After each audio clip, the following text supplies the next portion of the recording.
Cerca Teleeuropa sul tuo Play Store o Apple Store e scarica la nostra app.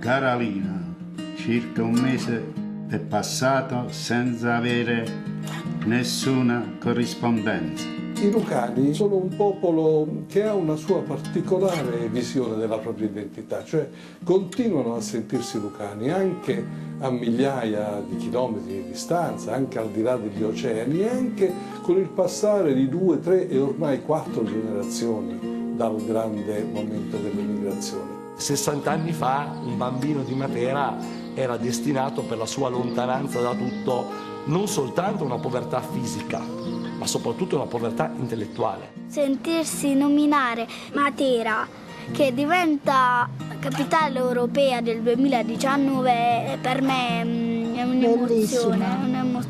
Matera did not win with the biggest program, but it was the enthusiasm of local people and the story behind it of abandoned places and big economic problems that collected these people together. Se Matera riuscirà ad essere il punto di riferimento per tutto il Sud, come alcuni importanti progetti del dossier di candidatura hanno indicato, io credo che sarà un'occasione davvero di una svolta nella storia di questa comunità.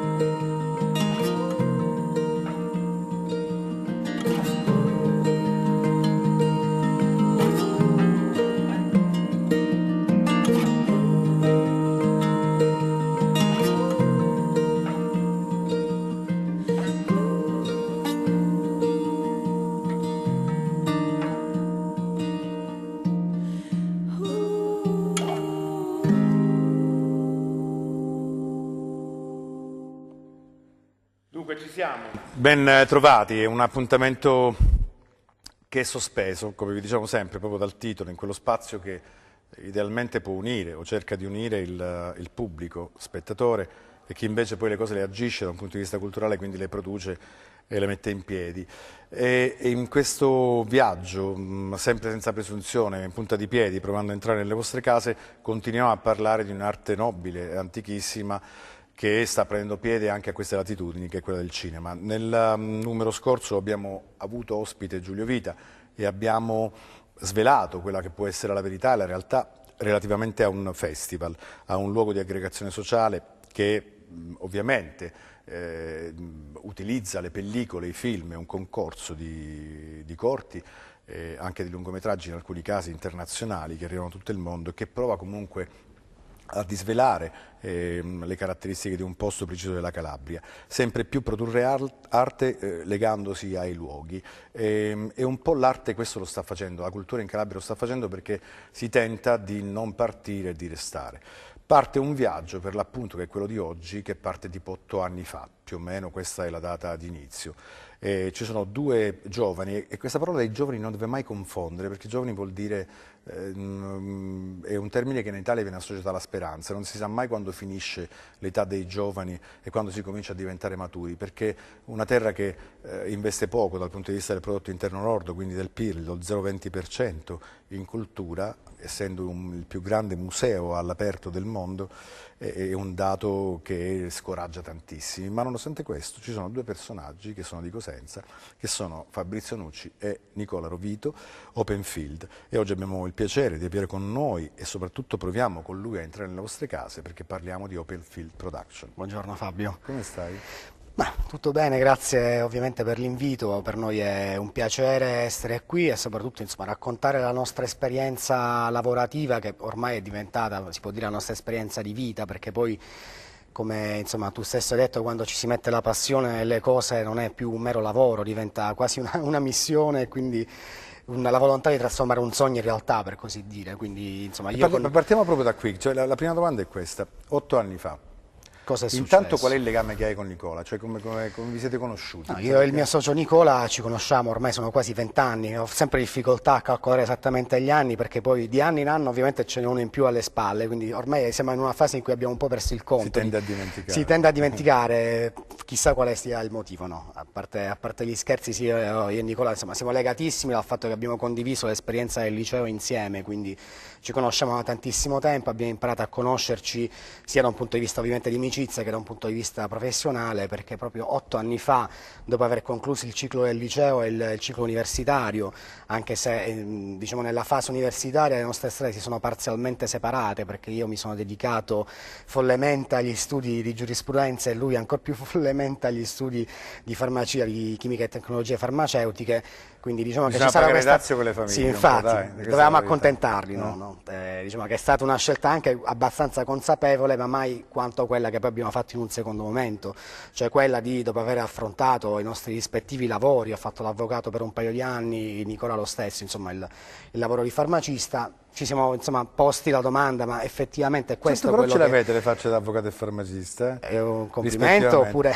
non siete un dato di fatto, tu dovresti capire che cinematograficamente ci sono facce... Vabbè, dico sempre, insomma, fortunatamente mi è servito anche in qualche modo fare quello che ho fatto per un po' di anni, perché in questo lavoro poi, come sai meglio di me, c'è tanta burocrazia, sfortunatamente, infatti... Ti difendi? Diciamo che mi lamento spesso ultimamente che faccio più il burocrata che poi effettivamente l'operatore culturale. Ma che ne so, ma voi andavate al cinema assieme? Sì, abbiamo iniziato, noi, avrai sicuramente anche tu un pubblico abbastanza giovane, a proposito di giovani, e quindi non hanno forse avuto l'abilità di confrontarsi con le vecchie VHS. Noi abbiamo un po' iniziato da lì, cioè quando eravamo al liceo ci scambiavamo le VHS, le videocassette con i film registrati in TV piuttosto che su Telepiù. A suo tempo non c'era Sky, c'era Telepiù, quindi chi aveva l'abbonamento dava la videocassetta all'altro. Dichiariamolo, perché è una cosa bellissima. Sì, insomma, ci scambiamo le videocassette registrate da Telepiù e da lì è iniziato un po' questo percorso della passione reciproca per il cinema, che effettivamente poi è iniziata già da prima. Io con mio fratello, lui lavora nel mondo della televisione a Roma,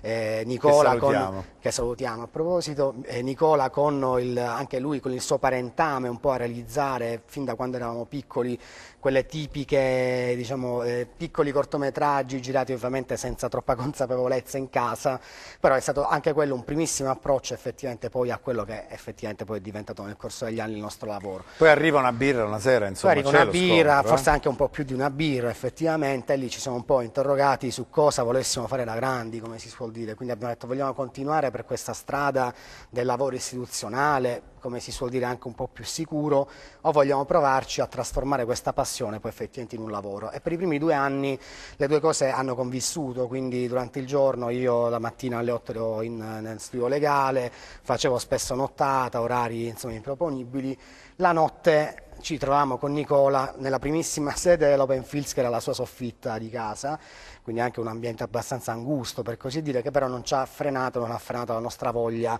di insomma dormire, anche dormendo pochissimo la notte, di provarci. Gli ambienti angusti possono essere stimolanti. Sì, infatti avevamo soltanto una piccola finestrella sul soffitto, pochissima aria, che insomma non aiutava neanche ad ossigenare il cervello a dovere. Però i sogni sì. A quanto pare sì, il sogno a prescindere va avanti, diciamo, si autoalimenta, infatti così è stato. Poi c'è stata giusto, diciamo, un po' di difficoltà a reggere i ritmi, e infatti dopo 2 anni poi abbiamo ripreso un'ulteriore birra, abbiamo detto decidiamo l'uno o l'altra cosa, perché tutte e due diventano un po' complicate. Ma invece questa cosa matura, no? E poi arrivate ad una prima uscita pubblica, misurandovi anche con una dimensione più grande, perché arrivare non solo a produrre un primo ambizioso lungometraggio, perché non siete partiti diciamo che abbiamo bruciato le tappe sempre un po', ma per così dire il leitmotiv della nostra carriera, fare sempre un po' la follia di turno. Infatti però proviamo a spiegare alla gente, perché secondo me bisogna entrare nelle case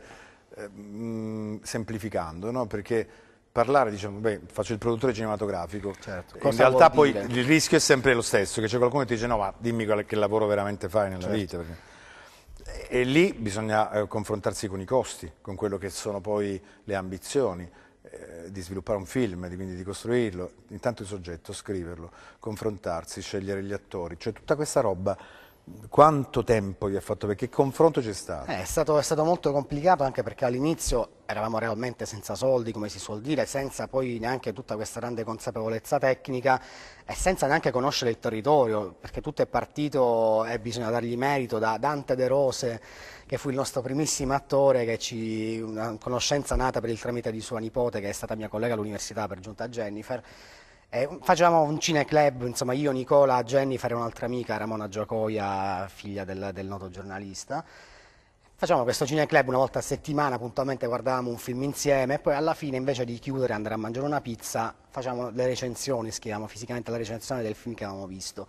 Da lì un po' è nata l'idea del ma perché non facciamo insieme un qualcosa, un corto, eccetera, e Jennifer diceva vi devo far conoscere mio zio Dante che insomma fa produzione teatrale, e poi da lì insomma è nata questa conoscenza che ci ha permesso anche poi effettivamente di conoscere, per così dire, il materiale umano e professionale, soprattutto a livello teatrale, che vive e che dà vita a questo territorio, e quindi da lì la conoscenza poi con Francesca Aiello, Giovanni Turco e tutti quelli. Intanto perché poi diciamo, sveliamolo, non esiste proprio, cioè, sì, esistono le scuole di recitazione cinematografica, però l'arte teatrale in genere è certamente quella che più si coniuga poi, no? Sì, probabilmente diciamo che fare cinema è molto complicato, fare teatro probabilmente è anche più complicato, però fortunatamente insomma sul territorio ci sono tante valvole di sfogo, tu sei una di quelle, insomma, per cui la produzione teatrale un minimo c'è, e da lì ne sono nate insomma tante professionalità e tante persone che sono stati i nostri primissimi attori, con cui comunque ancora collaboriamo costantemente, e che è stato un po' il nostro primissimo approccio al mondo della produzione cinematografica.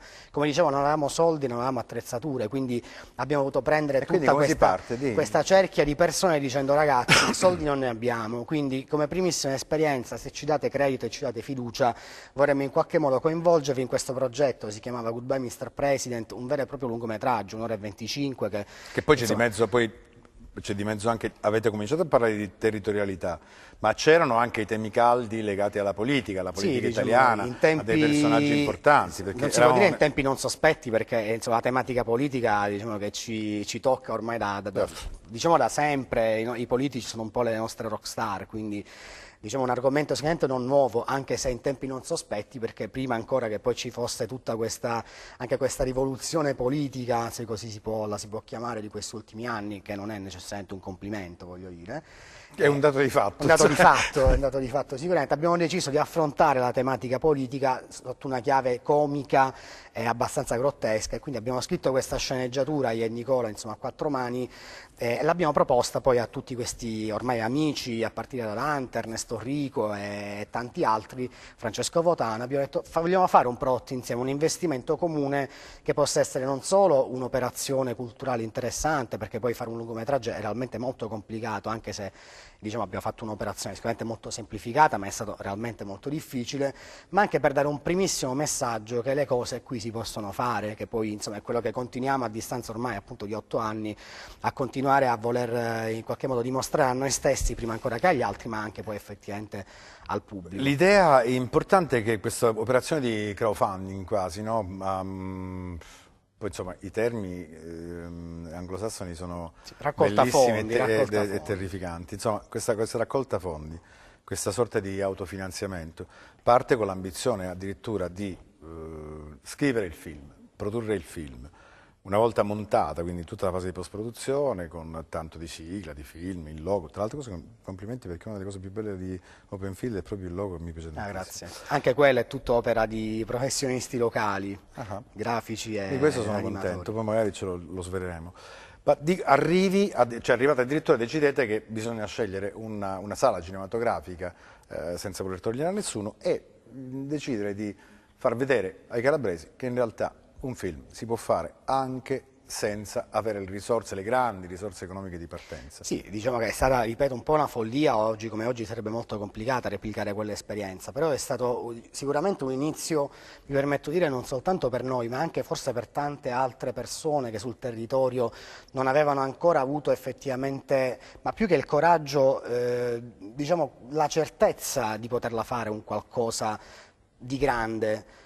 Goodbye Mr. President è stato proiettato poi più di 10 sale tra la Calabria, la Puglia e la Basilicata, quindi abbiamo poi effettivamente fatto anche una piccola autodistribuzione che ci ha permesso di varcare i confini, però lì l'operazione era soprattutto sul territorio, quindi dimostrare a tutti quanti i nostri, quelli che poi sono diventati i nostri colleghi nel corso degli anni, che la volontà è più forte della possibilità, quindi anche noi senza avere proprio assolutamente niente di quello che ci serviva per fare questo film, alla fine in un modo o nell'altro l'abbiamo portato a casa, l'abbiamo realizzato, abbiamo fatto questa primissima Cosenza, insomma, che fu un successo con quasi 1000 persone presenti in sala.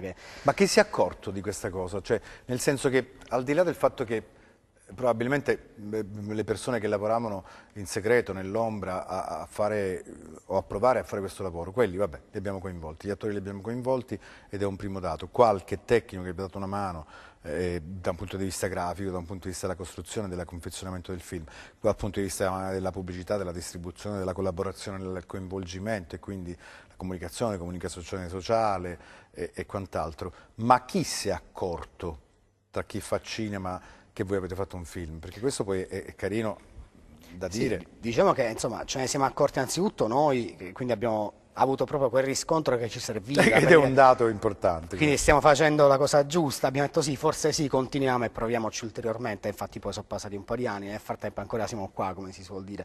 Se ne sono accorti, ripeto, tanti altre persone che poi sono stati i nostri colleghi con cui oggigiorno costantemente collaboriamo, quindi è stato anche un modo per noi che non venivamo da quel mondo, non abbiamo studiato questo, non abbiamo fatto questo, diciamo, ufficialmente per i primissimi anni, quindi è stato anche un modo per noi per accreditarci agli occhi di tutte queste persone, le professionalità che operano in questo mondo sul territorio, ma forse se ne sono accorte anche un po' le istituzioni, quindi chi poi nel corso degli anni ha capito che effettivamente nel territorio c'è tanta gente che ha voglia di fare. Insomma, volevate fare sul serio. Sì, sì, volevamo fare sul serio, non soltanto noi ovviamente, ma diciamo che noi abbiamo cercato di stimolare ulteriormente la situazione, cercando di sfondare quelle tipiche porte chiuse che poi spesso si trovano. E invece della produzione cinematografica italiana c'è qualcuno a cui è passato Goodbye Mr. President per le mani? Sì, c'è un primo feedback di qualcuno che non vi aspettavate arrivasse? Noi l'abbiamo inoltrata a tanta gente, anche a persone del territorio che lavorano ormai fuori da tanti anni e che hanno avuto la possibilità e ci hanno dato la possibilità di confrontarci su quello che avevamo fatto. Ovviamente c'è stato un riscontro veramente entusiastico, soprattutto rispetto al fatto che quando ci chiedevano ma quanti soldi avete speso, noi puntualmente di base praticamente zero, tutti quanti rimanevano sconvolti. Quindi poi lì ovviamente c'è stata una serie... Salvo rompere il salvadanaio sì, da avvocato e da ma realmente farmacista. Pochissimo, è stato speso realmente pochissimo, le spese correnti come si suol dire. Quindi poi di lì è nato anche poi effettivamente il confronto con tante personalità, soprattutto tante aziende che lavorano su Roma, che ci hanno stimolato e consigliato su come poter proseguire quel percorso e su come poi impostare la nostra situazione in maniera più seria. Infatti poi da lì che c'è stato un primo passaggio intermedio che è stata la fondazione di un'associazione culturale, che è stato per noi il modo anche per poterci relazionare con... Quindi Opelfield, spieghiamo, è un marchio che nasce... ma poi diventa di fatto, dopo il primo confronto con il fatto di farlo veramente un film, diventa poi una concretezza, perché poi a quel punto 0-0 e palla al centro. Sì, abbiamo deciso prima di fondare un'associazione culturale con cui abbiamo fatto poi le primissime produzioni successive per i successivi 3-4 anni, dopodiché abbiamo detto dobbiamo fare il passo ulteriore sempre prima di quanto poi effettivamente fosse necessario, quindi abbiamo cercato di bruciare le tappe proprio mettendo in campo gli strumenti, perché poi di base servono gli strumenti anche per fare queste cose. Abbiamo fondato una società che adesso appunto... Senti, siccome siamo nel 2018, sta quasi finendo, questo lo ricordo anche alla politica regionale, perché è importante ricordare che siamo alla fine di giugno 2018 e che quindi gran parte dell'anno è stato consumato, che ci abbiamo verso una stagione importante, sia per quello che riguarda il cinema, le arti visive, ma soprattutto il teatro, la musica, quindi questo è, come dire, un messaggio che non tanto subliminale ma molto diretto. Come da quel punto di vista poi finisce quello, dal 2013 arriviamo al 2018, ne sono passati anni e la maturità vi porta non solo a produrre altri film di cui parleremo, come tipo Scale Model, legato anche ai territori, quindi sì, una gran prima vetrina che è patrimonio mondiale dell'umanità, insomma, che ha girato anche largamente in Sila, ma ci sono tanti altri luoghi. Poi però nel frattempo decidete di diversificare anche quello che può essere la vostra attività e la vostra azione.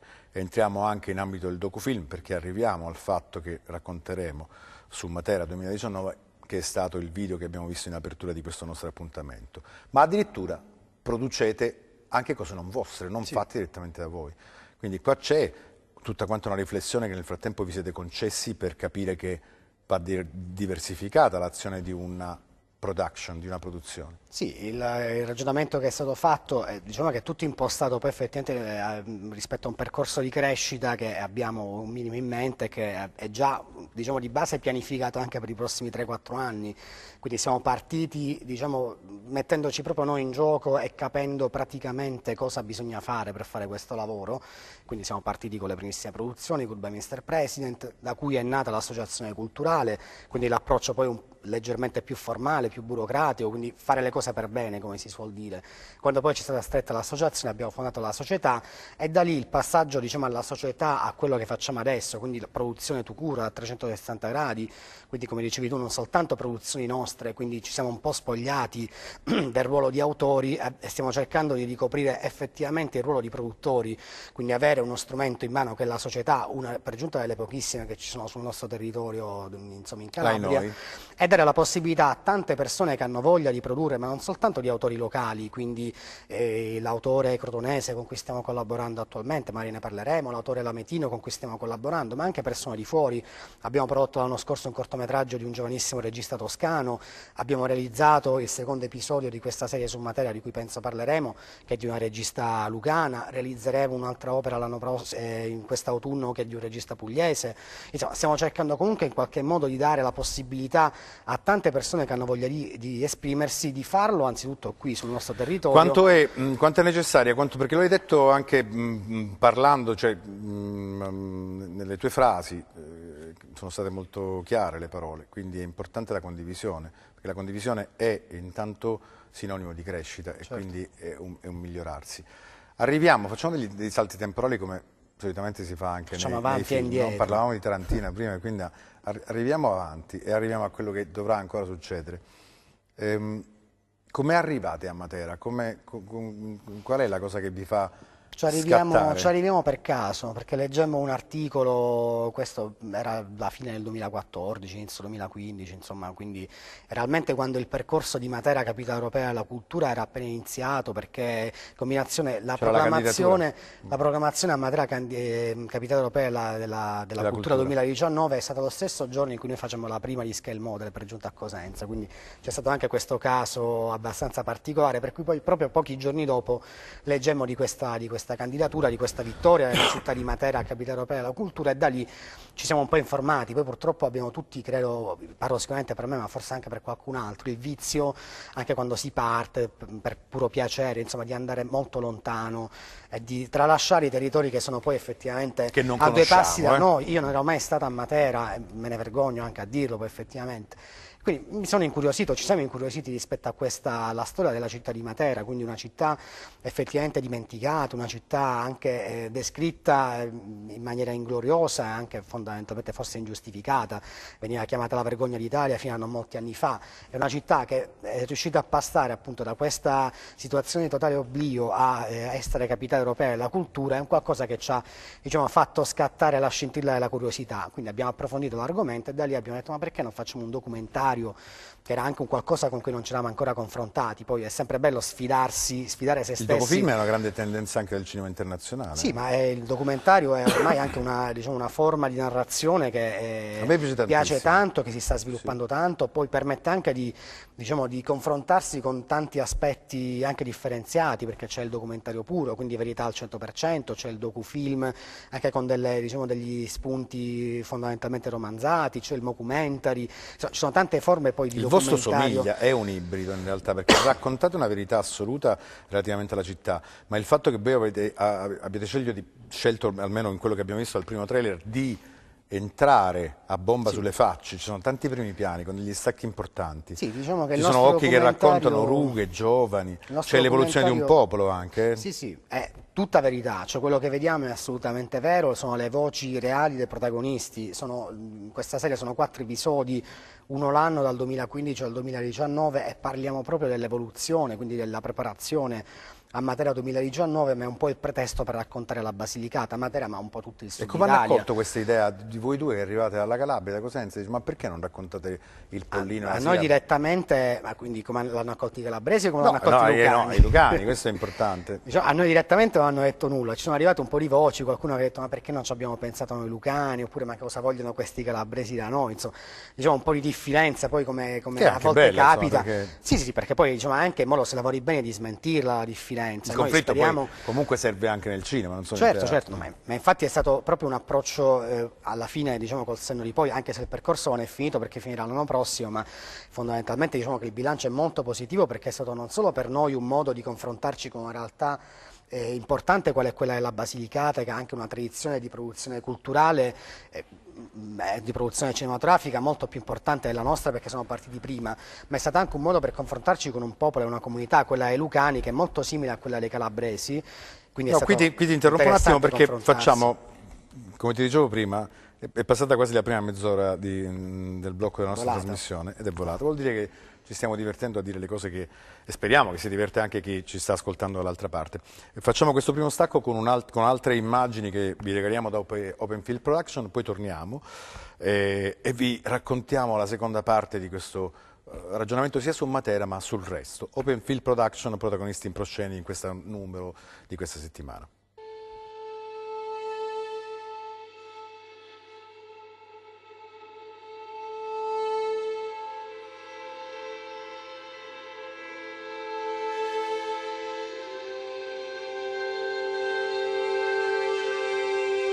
Gjaku jon është prishur në botë.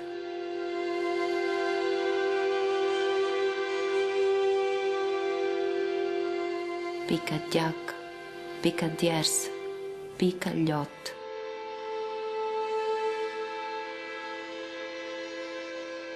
Mali zëmrës, ljot të jetës, që ecën udhtimin I trembur.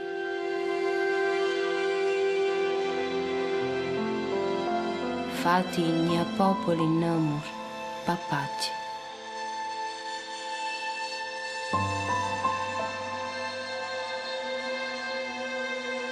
Diaspore gjate, diaspore gjithmonës, diaspore pa fund.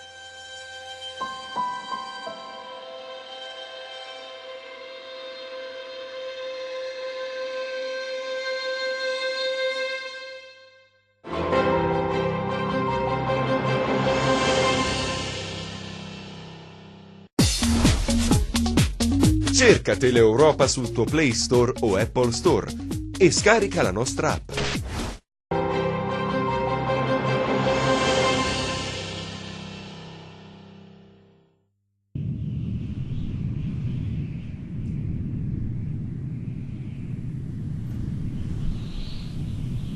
Ciao. Forse chiedere scusa a te e a papà è troppo tardi. Tua mamma. Come ti chiami? Letizia. Mi hai sempre parlato di un Dio misericordioso. Io credo che tu ti sia sempre sbagliata. No, scusami, perdonami. Voglio la mamma. Non lo faccio apposta. Tu sei una specie di cavaliere. Senti, quando ascolterai questo messaggio, non richiamare. Spero sia troppo tardi.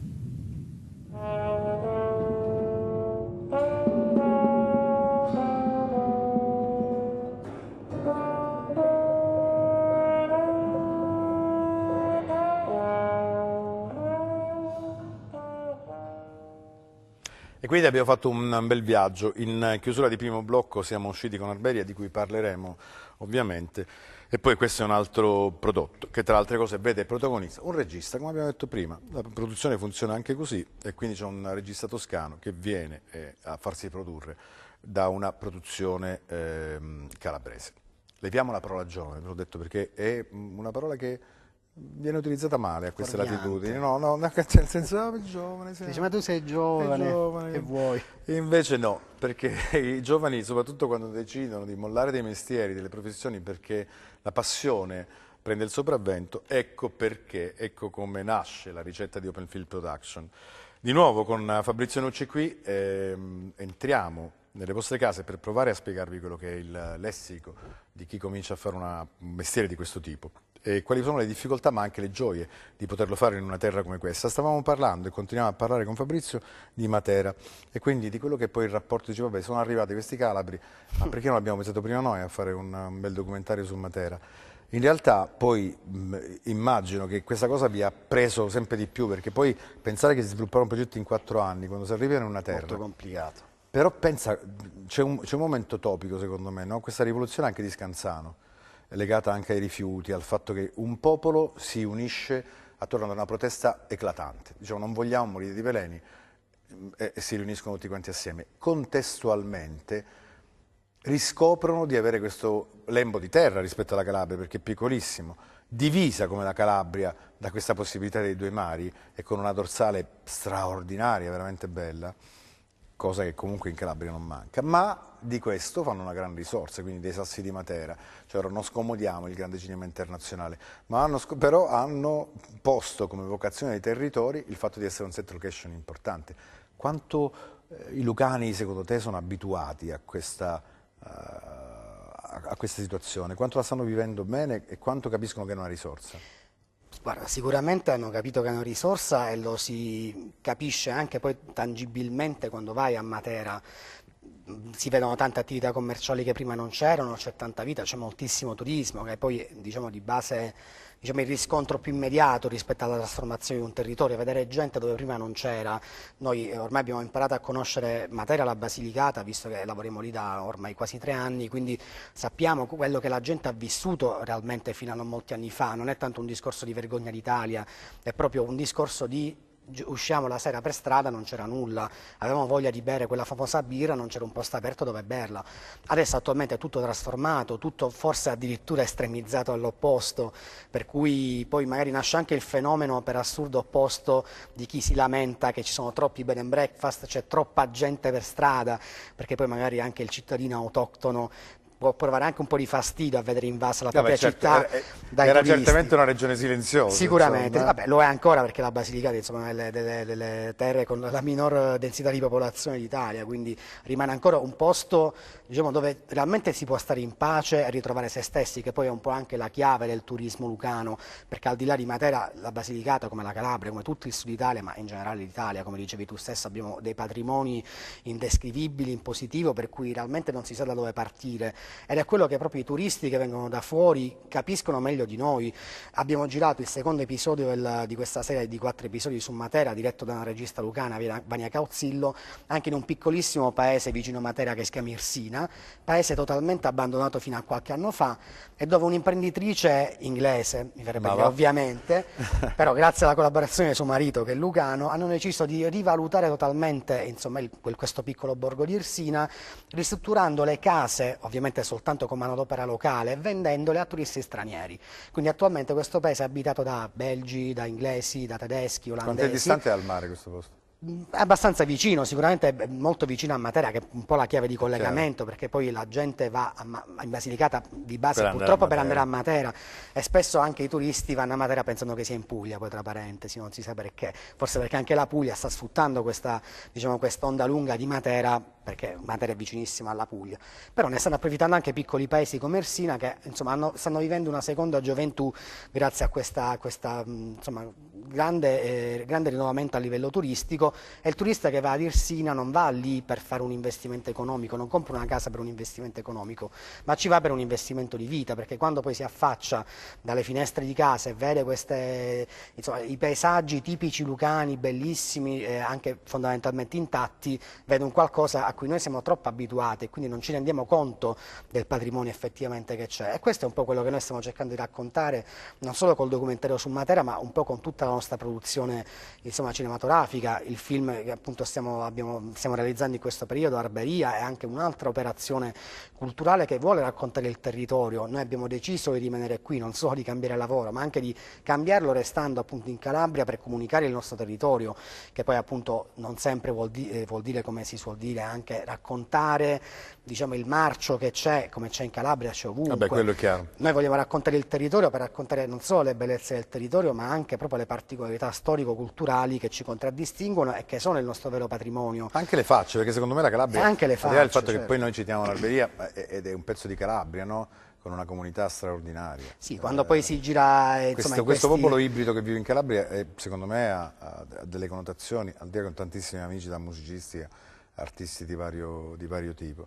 Ma c'è tutta un'antropologia dietro. È straordinario, è veramente straordinario. Sì, per noi è un modo anche per scoprire cose, come dicevo prima, che non conoscevamo di base. Ma lì ti dico, facciamo un parallelo e quindi facciamo questi salti temporali.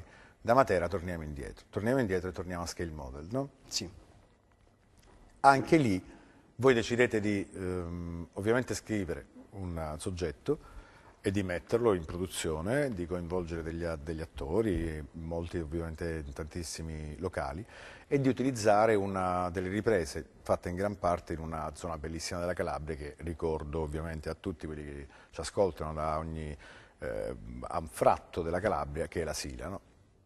Qual è la differenza, per esempio, di arrivare in una terra come la Lucania, piccolissima, che è grande quasi quanto la Sila, quanto il parco della Sila, e invece quali sono state le differenze di approccio proprio alle necessità di muovere una troupe tra il girare Scale Model e provare invece a girare le 4 puntate di Matera 2019? Le difficoltà sono diverse, anzitutto perché sono proprio, diciamo, due prodotti diversi. Girare un film sicuramente è molto più, un film, diciamo, di finzione è molto più complesso che girare un documentario, dove poi anche un po' dipende dalla chiave narrativa che si sceglie, dal modo di raccontare. Hai bisogno di molte perché, meno cose, tanto certo, per cominciare. Diciamo di base servono molte meno cose per un documentario, però contemporaneamente lì abbiamo girato e stiamo girando in Basilicata su un territorio che era non un po' più virata sul sociale la domanda, nel senso sulle possibilità che si creano, perché è chiaro cosa vuol dire andare a girare un film, è chiaro che sono diverse le cose. Guarda, ma dove possiamo mangiare, dove possiamo stare, chi ci può aiutare? C'è difficoltà, non lo posso nascondere. Girare in Basilicata di base,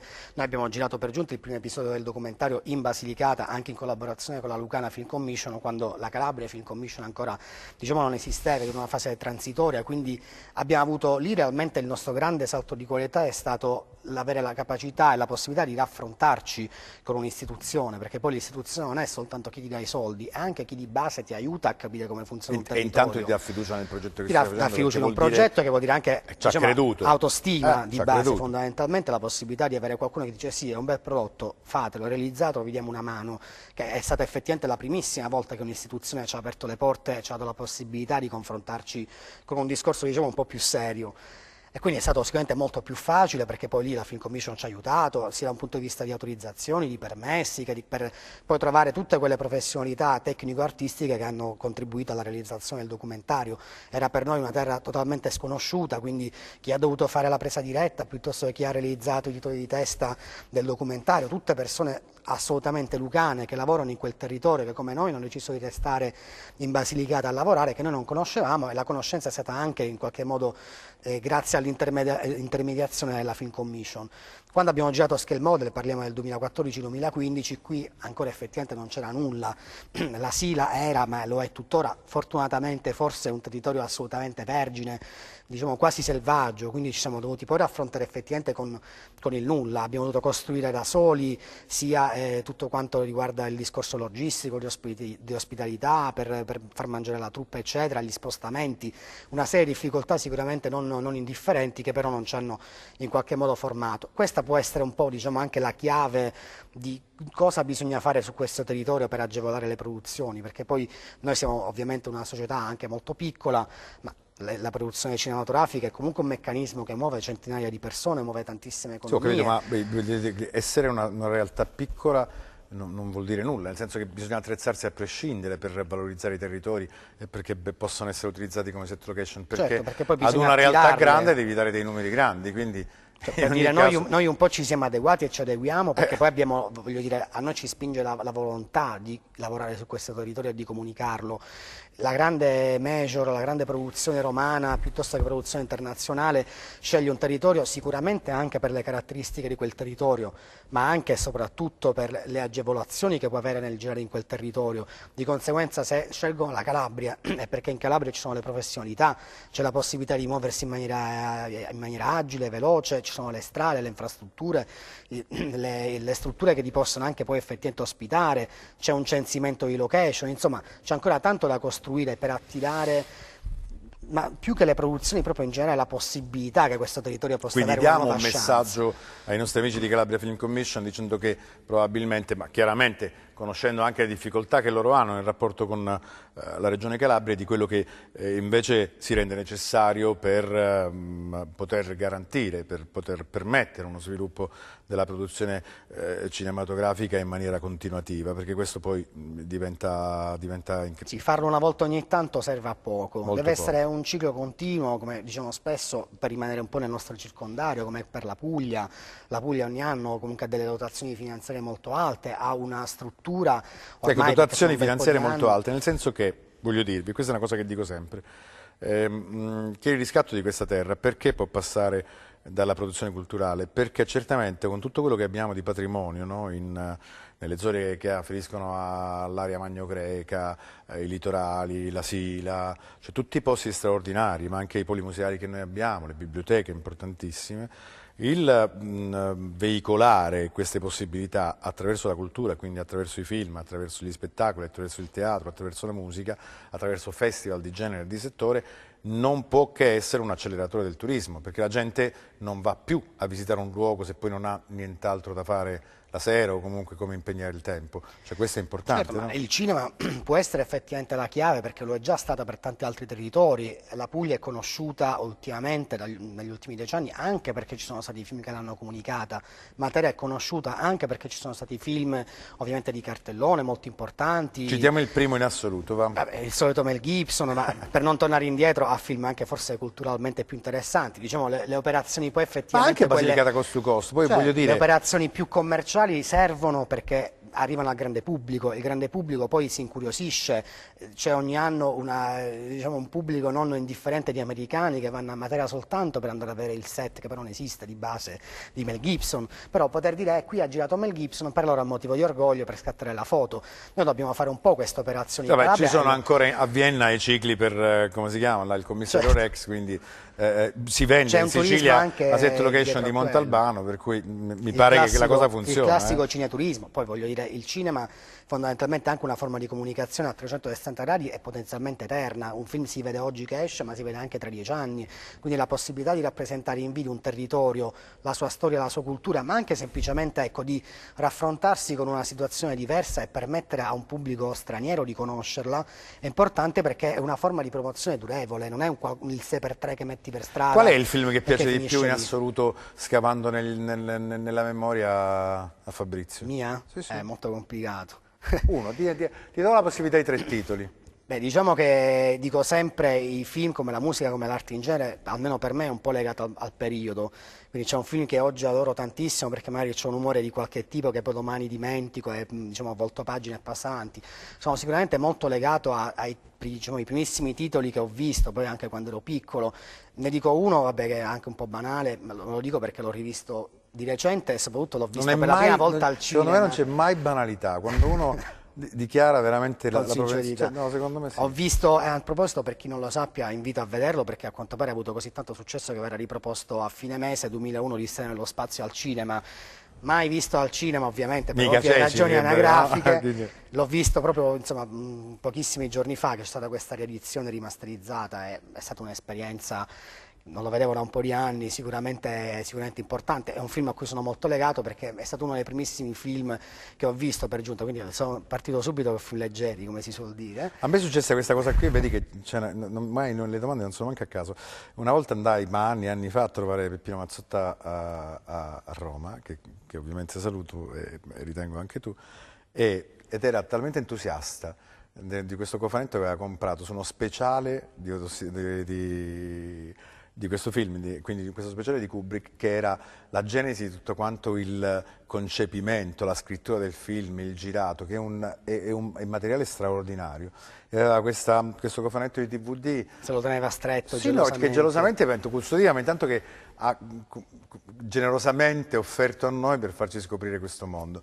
E il risultato è stato che io ho comprato lo stesso cofanetto che ogni tanto riutilizzo. Vabbè, ha funzionato la pubblicità, sì, poi a volte serve. Quindi quello sicuramente è un titolo a cui sono molto legato. Ce ne sono tanti altri, sono insomma, molto appassionato ai film di Woody Allen, quantomeno quelli dei primi periodi, o la filmografia italiana, quella un po' più classica, da Fellini a Pasolini, insomma. Film ce ne sono tanti, come si suol dire, poi ripeto, è tutto un po' legato, almeno per me, all'emotività del momento. Ci sono film che dimentico e che poi riscopro a distanza di anni, anche con diciamo, una chiave di lettura diversa, perché poi gli anni passano, come si suol dire. Di recente ho visto un paio di film che non vedevo realmente da quando ero piccolo e ho capito cose che poi a suo tempo non avevo mai colto, che è un po' anche, ripeto, non solo legato poi alla crescita personale, anagrafica e non solo, ma anche un po' all'emotività del momento. Lo sai, per esempio, c'è un film di Manchevski che si chiama Before the Rain, che è girato in Macedonia, che è un film che io andai al cinema a vederlo perché semplicemente mi portarono e quindi io mi proposero una serata al cinema come tante altre e mi è rimasto assolutamente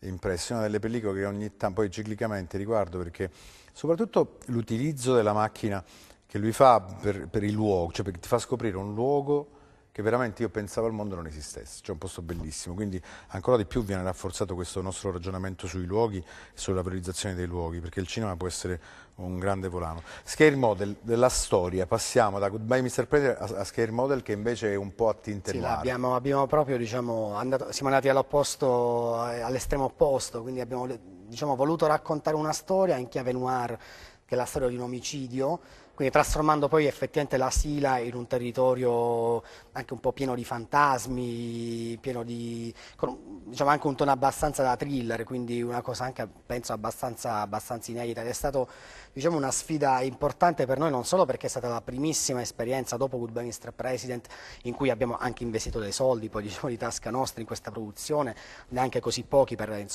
l'epoca, ma abbiamo voluto, come si suol dire, fare le cose per bene, quindi una troupe anche molto più complessa, molto più strutturata.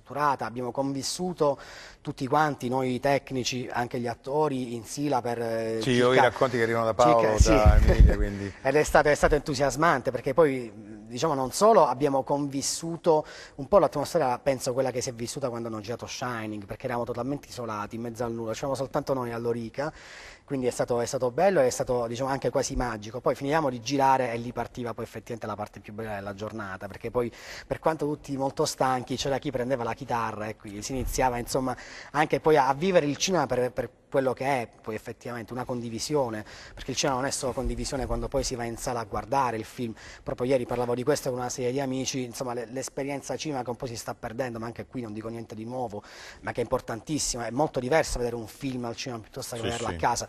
Ho visto 2001, poi averlo visto migliaia di volte a casa, l'ho visto al cinema, è stata un'esperienza totalmente diversa. Ma là ti rendi conto che il cinema al cinema. Ma poi il cinema è condivisione anche quando lo fai, questo volevo dire, insomma è bello perché poi conosci tante persone, fai tante amicizie. Poi penso che è una regione strana la Calabria, perché ci sono tantissimi circoli del cinema nelle diverse province, nelle 5 province della nostra regione, anche in posti sperduti, che hanno una programmazione di un livello altissimo, e quindi c'è un grande legame di questa terra e dei calabresi con il grande cinema. Sì.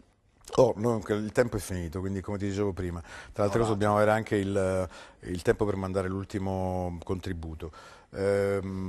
Chiudiamo questa puntata su Matera 2019 perché ci saranno, il lavoro procederà. Invece nell'imminenza cosa dice? Abbiamo pochissimi secondi. Nell'imminenza stiamo chiudendo la post-produzione di questo film Arberia, che appunto abbiamo girato nei territori della cosiddetta Arberia, quindi questi paesi arbresci che accolgono ormai da centinaia di anni le popolazioni albanesi che sono emigrate insomma, sui nostri territori.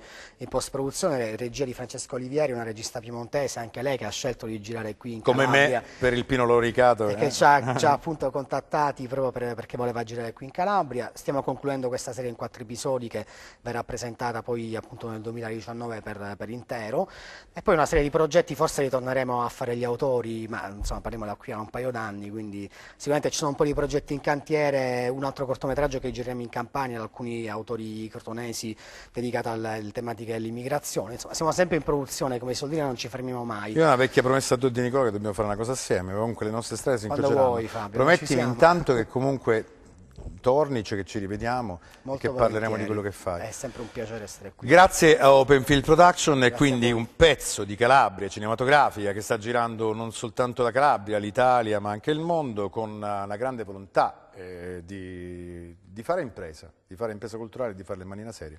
Quindi grazie a Fabrizio Nucci, grazie da lontano a Nicola Rovito. Grazie a te, Fabio. Grazie a voi della pazienza e del tempo che ci avete dedicato. Vi lasciamo con un ultimo contributo e poi ci vediamo al prossimo numero. Ciao!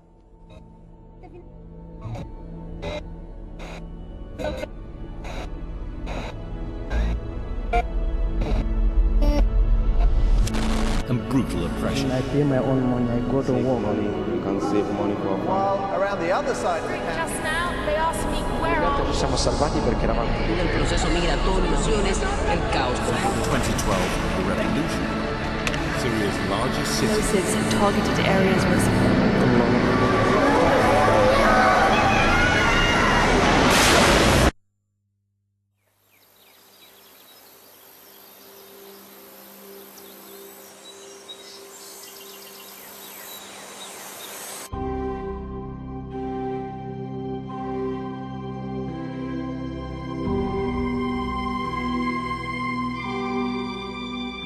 Every day, we are bombarded by news of attacks, death, injuries, people who desperately try to escape from war to peaceful lands.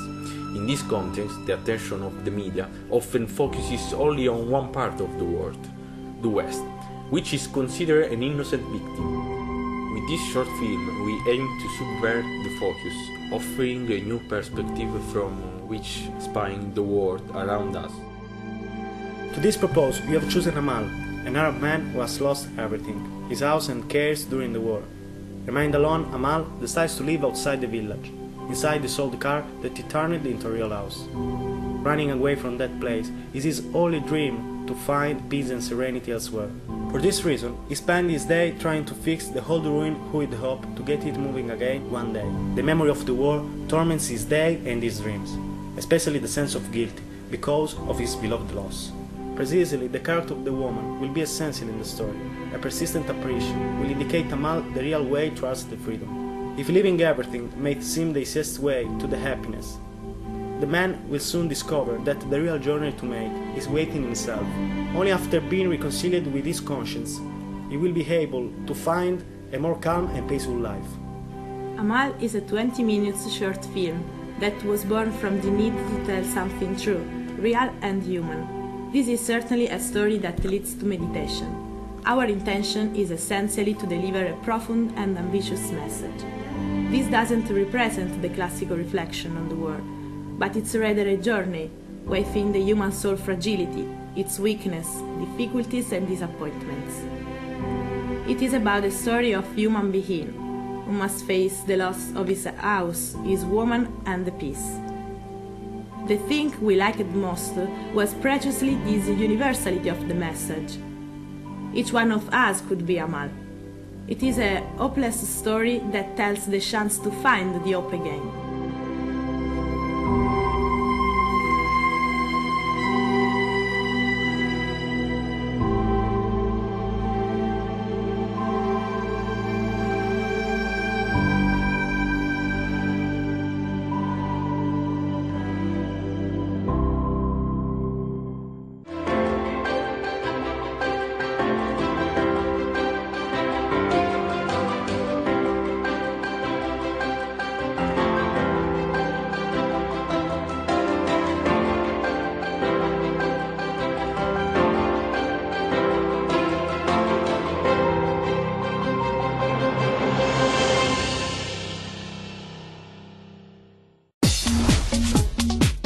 Cerca Teleeuropa sul tuo Play Store o Apple Store e scarica la nostra app.